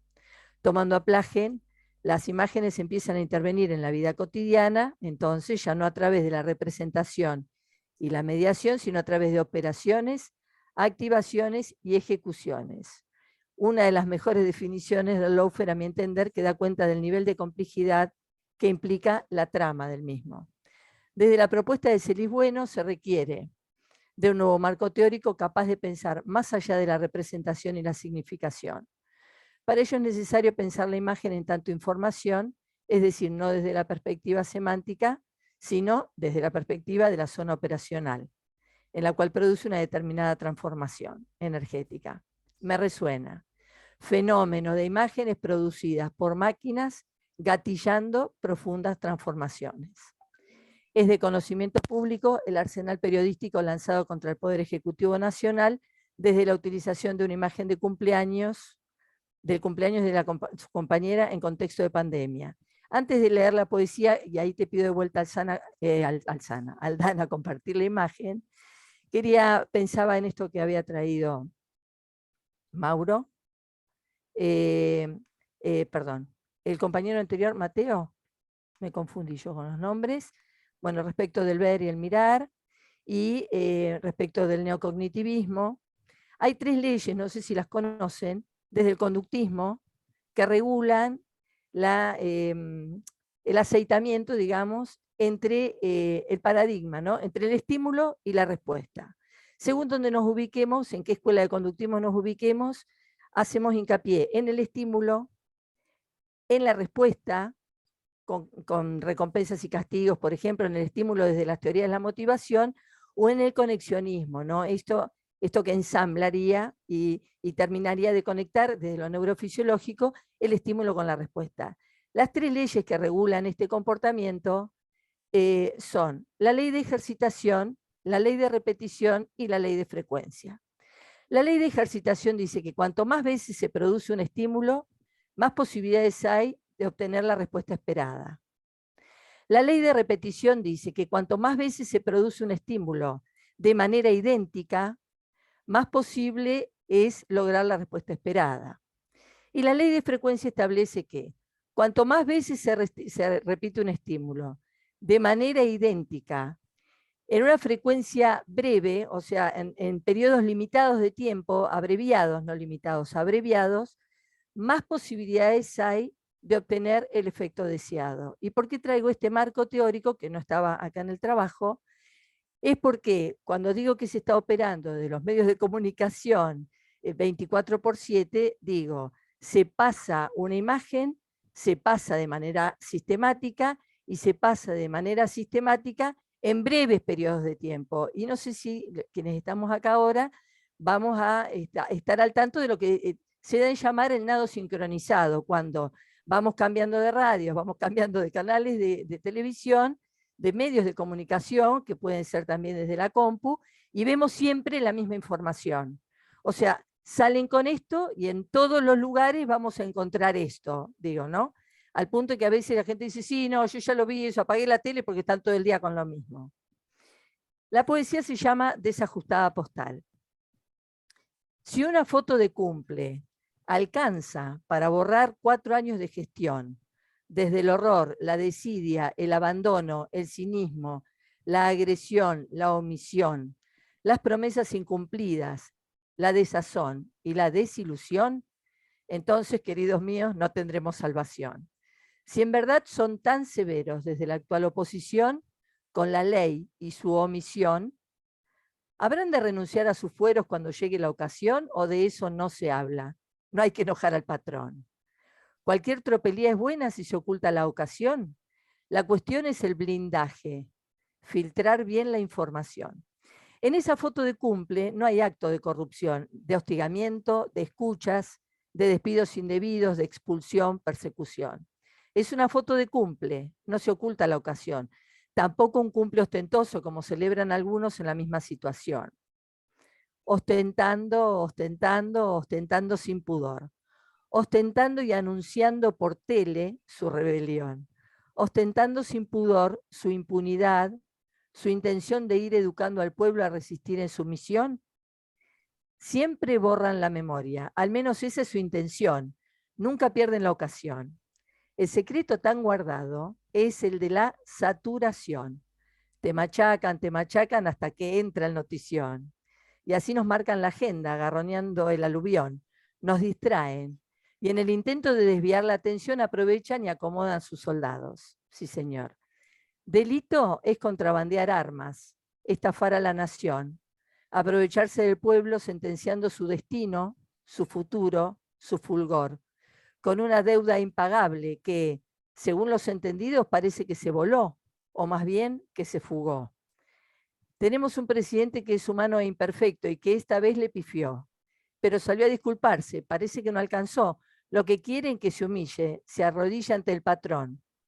Le pido a usted no lo haga, no les dé el gusto, señor. Usted es nuestro presidente, el pueblo le concedió ese honor. Defiéndalo con su vida, con su ejemplo, su pasión, con su entrega y compromiso. Solo le pido una cosa, no le pifie más, señor. Y el pedido en realidad estaba dirigido a que, como es tanta el poder que tienen de control social, no se pueden cometer errores. No se pueden cometer errores cuando están en los medios y quieren decir algo y dicen las cosas de otra manera, porque eso es tomado automáticamente para distorsionar fuera de contexto. Y bueno, obviamente no coincidí yo con la celebración de cumpleaños, pero me pareció que se había establecido una operación tremenda a partir de ahí. Y antes, no sé si tengo un par de minutos, nosotros estamos viviendo la pandemia económica, estamos viviendo la pandemia del COVID, que todavía no terminó, y también estamos viviendo una pandemia desde la fuerza de seguridad tremenda. Y escribí en el año 2018 una poesía que todavía está vigente y que sigue sumando gente, que se llama Parodiando Enfrentamientos, que era la estrategia que existía en nuestro país durante el terrorismo de Estado para justificar los fusilamientos de la gente que no estaba a favor de la dictadura militar, digamos, ¿no? Ismael, 13 años, desarmado, muerto por una bala, fusilado, con una bala en su pecho, desarmado, desalmados. Nahuel Rafael, 22 años, desarmado, muerto por una bala, fusilado, una bala por la espalda, desarmado, desalmado. Facundo, 12 años, muerto por una bala, fusilado, una bala por la espalda, desarmados, desalmados. Juan Pablo Cucoc, 18 años, desarmado, muerto por varias balas, que según el policía, sus balas no lo mataron. Fue el caso Chocobar. Fusilado, varias balas, eso sí, de la cintura para abajo, desarmado, desalmado. Santiago Maldonado, 28 años, desarmado, muerto, aún no se sabe ni cómo, ni dónde, ni cuándo. asesinado, sin saberse todavía ni cómo, ni dónde, ni cuándo. Asesinado, desarmado, desalmados. Facundo Castro, 23 años, desarmado, muerto, aún no se sabe ni cómo, ni dónde, ni cuándo. Asesinado, sin saberse todavía ni cómo, ni dónde, ni cuándo. Asesinado, desarmado, desalmados. Lucas González, 17 años, desarmado. Muerto por 2 balas, fusilado, en la cabeza 2 balas, desarmado. Y la lista sigue, y sigue sumando. Y nuestros niños y jóvenes, a nuestros niños y jóvenes los siguen matando, fusilando. Los pibes están desarmados y ellos los siguen matando, fusilando. Desarmados, desalmados, desalmados, desalmados. ¿Hasta cuándo?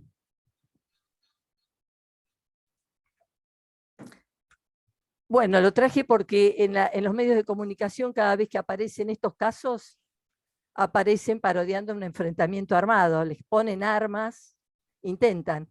Lo vimos con los mapuches, ¿no? Que mostraban un hacha y una pala y un pedazo de no sé qué. Bueno, digo, me parece a mí que, a mí me preocupa, no sé si a ustedes, pero el tema de que se sigan parodiando enfrentamientos como en aquellas épocas para tratar de justificar los casos de gatillo fácil, que lamentablemente son más de 5.000 ya en nuestro país y se siguen sumando. Me parecía que era un contexto para plantearlo respecto de cómo se construye sentido a través de las imágenes y el poder hegemónico de los medios de comunicación en Argentina. Bueno, muchísimas gracias.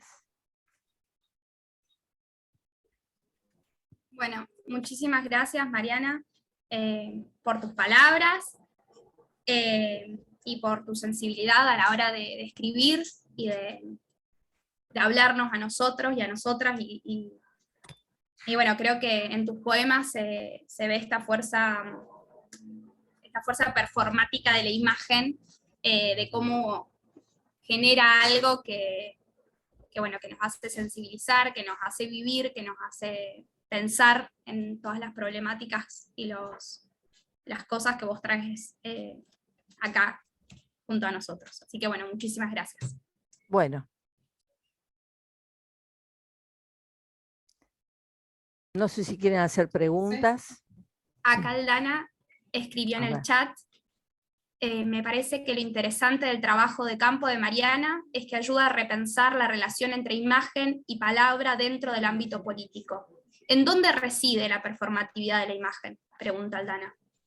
Bien, Aldana, a mí me parece que reside en el poder de fuego que tienen, ¿no? Cuando leía Plager que habla de gatilla, el sentido, me parece a mí que es un imperativo categórico que está exacerbado en la potencia por la masividad que tiene. Esto que decía, no sé si nosotros, quienes estamos acá en la Argentina, somos conscientes de lo que es el monopolio mediático.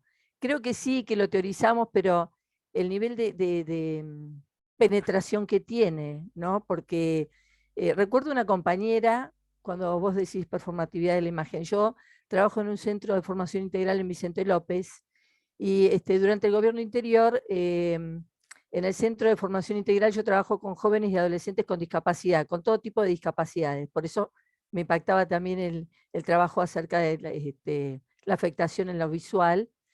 Y me acuerdo que un día yo llegué y dije, ¿qué pasó en el INTA? Y una compañera me dijo, ¿por qué pasó en el INTA?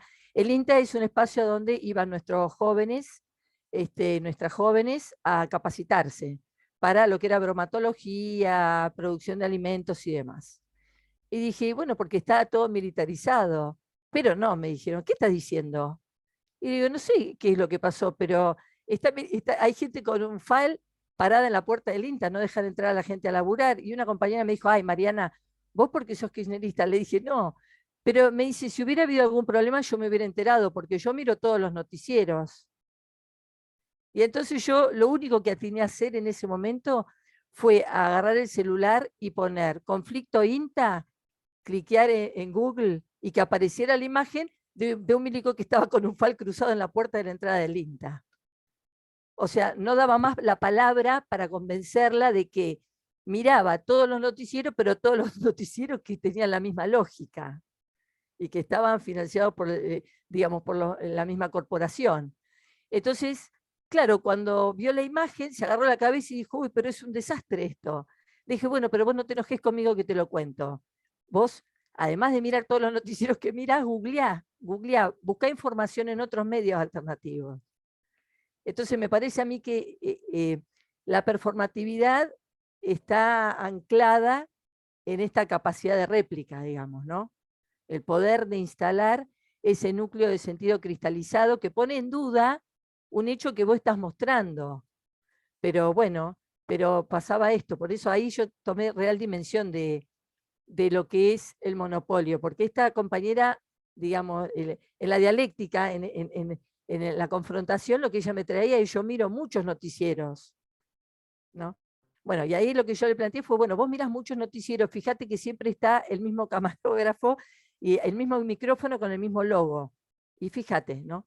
Me parece a mí que la pregnancia, el peso que trae esa verdad construida, cristalizada en la imagen, tiene que ver con el poder de réplica.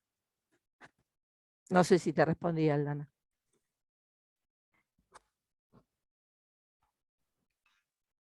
Sí, igual me parece que lo que hace toda esta problemática, y también pensando un poco en cómo dialoga la mirada sobre la imagen con el trabajo de Nakarato, del compañero, ¿no? Sí. Es bueno, hay imágenes que demandan más palabras, ¿no? Claro. Porque ahí, digo, la performatividad, Claro. la imagen es fuerte, pero esa misma imagen que en algunos espectadores despertó un odio o un rechazo completo al gobierno, Sí. no despertó lo mismo en todos, ¿no? Entonces, No. ya había un discurso previo, si queremos, pensando en Zamora, ¿no? Una precomprensión anterior Claro. a esa Bien. posibilidad de la imagen. Claro. Digo, porque pensaba, tal vez en el ámbito político sea en donde más la performatividad de la imagen pelea con la performatividad del discurso, que posibilita, Claro. ¿no? Una percepción de la imagen. Sí. Incluso... Pero que queda neutralizado, Aldana, tal vez en esa franja de población del como sí, viste, que oscila y que No, define, claro, y que también va ahí oscilando y que va aparecen definiendo, claro. como las diversas tecnologías y los soportes tecnológicos, ¿no? De cada imagen, por donde, cómo el soporte tecnológico que soporta a la imagen materialmente también es parte de la imagen, ¿no? Claro. Digo, esto Sí. pensando en teorías que preguntan, bueno, ¿qué cantidad de cosas hacen a la imagen? No solo Tal lo cual. visual, ¿no? Sí. Y perdón, leo acá el comentario, pregunta que hace el compañero también en el chat. Dice, a mí me resuena en esta idea del conductismo aplicado por los medios de comunicación. ¿Se puede hablar de los métodos de la psicología de cómo éticamente neutrales, perdón? ¿O la psicología no tiene culpa de la utilización que se hacen de sus teorías? Bueno, yo lo que te respondería, Mauro, es que las teorías no son buenas o malas, responsables o no, derivan de los marcos ideológicos desde los cuales se van pensando, ¿viste? El conductismo surge en el contexto del funcionalismo, del positivismo, y después surgen otras teorías que tienen que ver con el estructuralismo y que nos permiten hacer una una cosmovisión más macro y más compleja en el cruce de todas las variables que van a incidir o intervenir. Lo que sí pasa es que según el posicionamiento ideológico y conceptual que vos tengas, es la teoría que vas a buscar para poder corroborar tus posicionamientos o refutar el posicionamiento de quien no coincida con tu postura. No sé si soy clara. O sea, la teoría está a disposición. Está bien lo que vos estás planteando, porque, digamos, el estructuralismo tiene que ver con el siglo XX. Me parece a mí que el funcionalismo estaba en un marco teórico, se estaba construyendo un marco teórico dentro de un marco político, social, económico, cultural, histórico. Entonces, siempre surgen las teorías como respuesta a las preguntas de la época que no se pudieron, la cuestión de los paradigmas, no se pudieron responder con lo que estaba construido conceptualmente y se diseñan teorías nuevas. Ahora, yo no sé si entiendo tu pregunta, pero si hay una intencionalidad de uso desde lo que es la teoría cognitiva, sí. Y me parece que hay una intencionalidad de uso a ultranza, porque nosotros tuvimos, ya pasó en la década del 90, no sé, vos habías nacido, pero no sé qué edad tendrías, que en esa época lo que pasó fue que el lenguaje quedaba vaciado de sentido. Entonces, quienes estaban en el poder utilizaban las mismas palabras que solíamos utilizar habitualmente, pero las corrían, las desplazaban de significación. Entonces, llegó un momento que uno quería decir algo y no quedaba muy claro, porque la posibilidad de traducción simbólica de ese concepto estaba tan distorsionado que había que volver a explicar todo. En los 4 años de liberalismo que tuvimos ahora, de neoliberalismo recientemente, hubo una operación mucho más compleja de lo neurolingüístico, porque hubo una tentación, hablamos hoy del erotismo y del autoritarismo, a la simplificación extrema de las cosas. Entonces, desde el poder nos planteaban solamente una lógica lingüística de contraste, que es lo que se utiliza en el nivel inicial, ¿viste? Bueno, malo, blanco, negro, justo, injusto, cierto, falso, digamos, y fueron traccionando y traccionando y traccionando al nivel que, no sé si a ustedes les ha pasado, pero cuando yo quería explicar algo complejo, me decían, ay, ya empezaste con el cassette. No, ya empezaste con el chamullo, digamos, con el cassette. Eso es muy difícil, no. Esto es así, es bueno o es malo, es blanco o es negro, es pobre o es rico, es así. Y fue tremenda la operación neurolingüística. Les comento una anécdota breve. Cuando salió el expresidente a decir que se había equivocado con la causa Correo y salió a pedir disculpas, dijo, fue un error, pedí que borraran la carátula del expediente. Yo que soy perito psicóloga y que viví el terrorismo de Estado, era adolescente, las carátulas de los expedientes no se borran. Eso es un desaparecido. Una vez que está la carátula del expediente, hay que derivarle algún curso. No se puede borrar. Y me apareció cuando él salió en cámara a pedir disculpas y dijo, fue un error, ya está. Me apareció una poesía que empieza diciendo, tanto errorismo de Estado, ¿dónde perdimos la T? Porque también habíamos tenido una ministra de Desarrollo Social que por error dio de baja todas las pensiones para discapacitados. Dijo que fue un error en el sistema. Y cada vez que había una maniobra que afectaba a gran parte de la población, salían a decir que había sido un error. Entonces el errorismo de Estado se constituyó en una política de Estado. A ese nivel, digo, de operación neurolingüística, ¿no? Y ya te digo, el debate era complejo para sostener porque se había llevado a un reduccionismo neurolingüístico que a la gente, digamos, cuando alguien quería explicar algo un poco complejo, resultaba sospechoso. Era como, no, vos me querés marear, a mí me querés confundir, ¿no? Así que, bueno, me pareció a mí, lo que dejo como cierre es, en esa época, a mí me apareció la necesidad de empezar a traducir, porque teníamos un nivel de complejidad muy alto hacia adentro, políticamente hablando, y se instaló, porque yo trataba de simplificar para que entendiera la mayor cantidad de gente posible la idea, y terminaba esas traducciones de los cartelitos que escribía en el Facebook diciendo, ¿está clarito? ¿Está clarito? Eso se instaló después, digo, apareció la necesidad de salir de la complejidad que nosotros teníamos de conocimiento sobre la política, la historia, la economía, qué sé yo, y traducir para dentro de esa atracción neurolingüística de simplificación del lenguaje pudiéramos penetrar también y poder llegar, ¿no? La idea no era vaciar de sentido, sino dar accesibilidad, digamos. Bueno, les agradezco la escucha. Bueno, Muy muchísimas bueno todo gracias, el Mariana. aporte. Bueno, por todos tus comentarios. Bueno, Doy el gracias, espacio Sol. si alguna compañera o compañero quisiera hacer otro comentario, hablar, consulta. Yo quería hacer un comentario y por ahí una pregunta. Escuchando la exposición de Mariana, pensé, o recordé muy bien las imágenes de los bolsos, ¿no? claro, que fueron como de transición de un gobierno al otro, que me parece que funcionaron dentro de esas operatorias y tácticas de la política por un lado, como de los medios de comunicación, funcionaron como una evidencia mucho más fuerte que las investigaciones judiciales, ¿no? claro. O periodísticas. Y eso se me mente.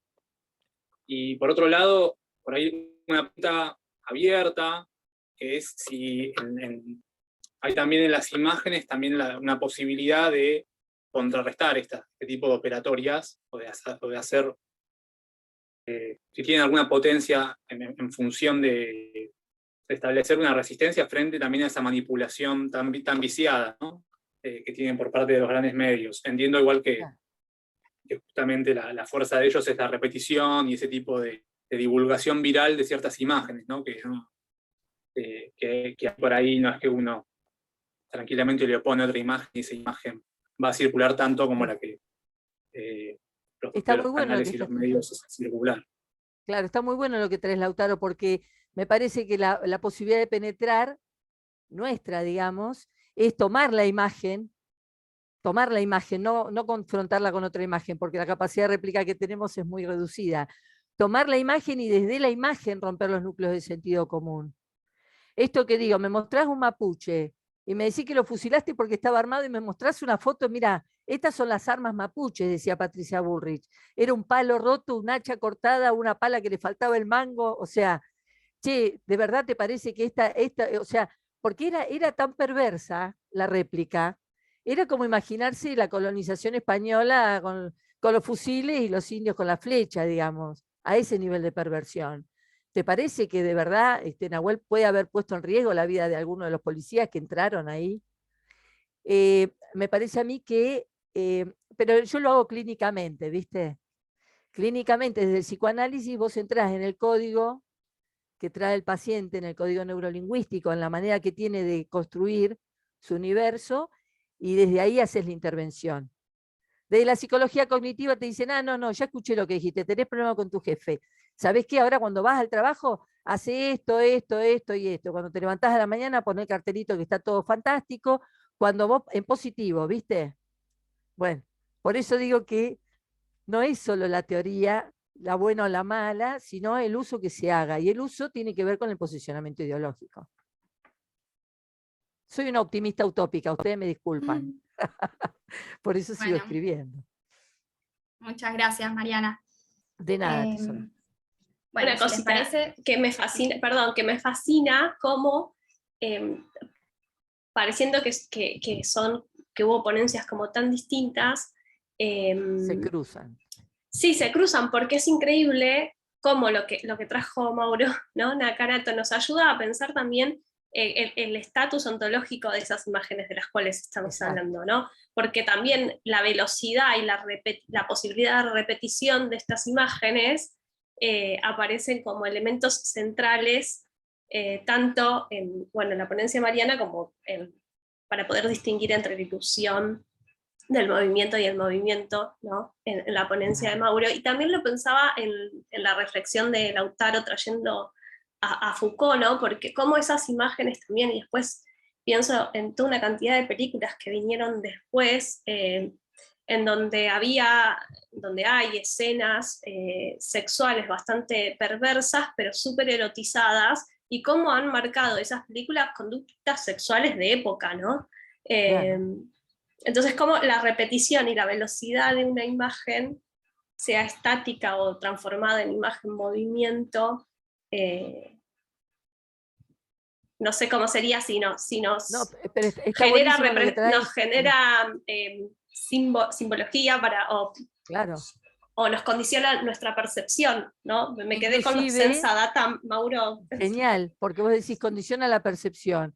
Inclusive a partir del avance del movimiento del feminismo a nivel mundial, la protagonista del último tango en París termina denunciando que fue violada en la escena. Sí, tal cual.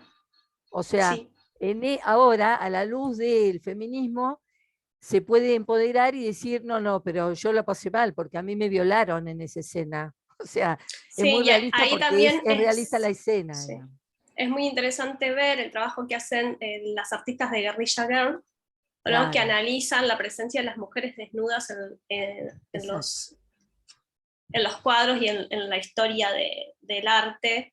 Y ahí ya hay un antecedente un poco de la película de Pasolini, si se quiere. Que Claro, bueno, lo trabajamos un claro. poco en el curso. Sol, te dejo cerrar. Bueno, gracias. Bueno, gracias Aldana, Mariana y a los expositores, Mauro y Lautaro.